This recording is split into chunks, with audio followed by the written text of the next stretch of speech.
Shalom Bapak Ibu, Saudara yang dikasihi Tuhan Yesus Kristus. Selamat pagi dan selamat berjumpa kembali dalam renungan pada pagi hari ini. Renungan pagi bertema waspada dan berjaga, iblis sedang merebut jiwa anak-anak kita.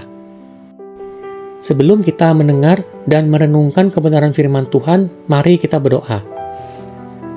Tuhan Yesus, Allah yang kami sembah, dalam nama Tuhan Yesus, terima kasih untuk pagi yang baru yang Engkau berikan pada kami, napas kehidupan, kesehatan, dan kesempatan hari ini adalah anugerah-Mu.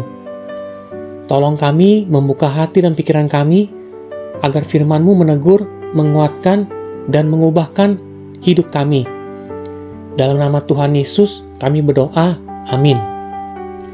Firman Tuhan hari ini diambil dari Matius 18 ayat 6. Tetapi, barang siapa menyesatkan salah satu dari anak-anak kecil yang percaya padaku, lebih baik baginya jika sebuah batu kilangan diikatkan pada lehernya, lalu ia ditenggelamkan ke dalam laut.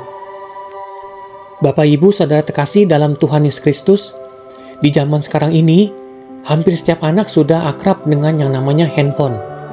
Awalnya mungkin hanya untuk hiburan atau belajar. Tetapi tanpa kita sadari, scroll demi scroll HP bisa membuka pintu yang sangat berbahaya bagi pikiran anak-anak. Iblis tidak selalu datang dalam bentuk yang menyeramkan. Ia sering masuk secara halus dan perlahan lewat gambar, video pendek, musik, komentar, dan konten yang terlihat biasa saja. Sedikit demi sedikit, nilai yang salah ditanamkan, seperti kekerasan dianggap lucu, pergaulan bebas dianggap wajar, menghina orang lain dianggap hiburan, dan dosa dianggap hal yang normal. Melalui HP ini, iblis sedang merebut jiwa anak-anak kita. Selain itu, anak-anak kita juga disibukkan dalam sekolahnya, di mana jam sekolahnya makin panjang hingga siang menjelang sore.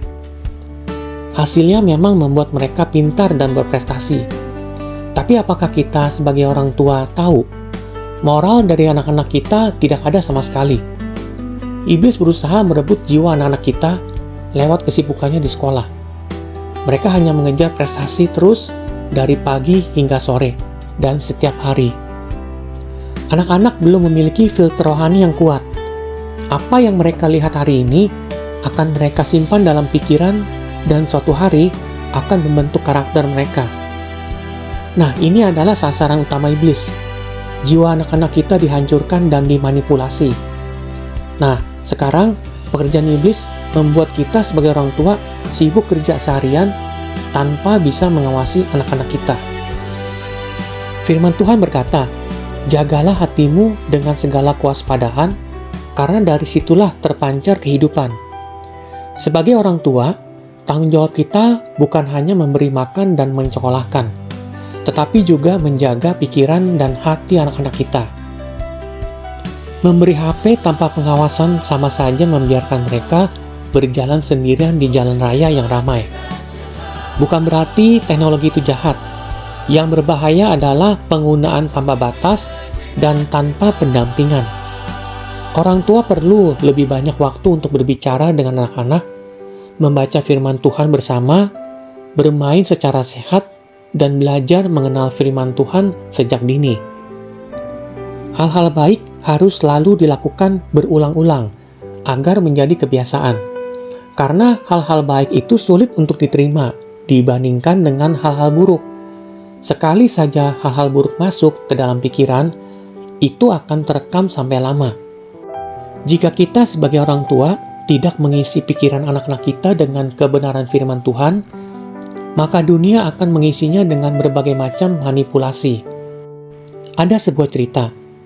Ada seorang ayah yang memiliki kebun kecil di samping rumahnya. Setiap hari, ia menyiram tanamannya dengan baik, tetapi ia membiarkan rumput liar tumbuh tanpa dicabut. Lama-kelamaan, rumput liar itu menutupi tanamannya yang baik, sampai akhirnya tanaman itu mati. Begitu juga dengan pikiran anak-anak kita. Jika hal-hal negatif masuk terus setiap menit, setiap hari, masuk lewat HP tanpa ada pengawasan, maka kebenaran firman Tuhan akan kalah oleh rumput liar dunia. Tetapi, jika kita rajin mencabutnya, yang artinya sering mendampingi anak-anak kita dan menanamkan kebenaran firman Tuhan, maka anak-anak akan tumbuh dengan sehat secara moral dan rohani. Mari kita berdoa. Tuhan Yesus, kami sadar kami sering lalai sebagai orang tua. Ampuni kami jika kami lebih memilih jalan yang mudah daripada jalan yang benar. Tolong kami sebagai orang tua untuk bijak mengatur penggunaan handphone kepada anak-anak kami. Lindungi pikiran mereka dari pengaruh jahat dunia digital. Penuhi hati mereka dengan firman-Mu, kasih-Mu, dan takut akan Tuhan. Jadikan kami orang tua yang setia menjaga amanat yang Engkau percayakan kepada kami. Dalam nama Tuhan Yesus, kami berdoa. Amin.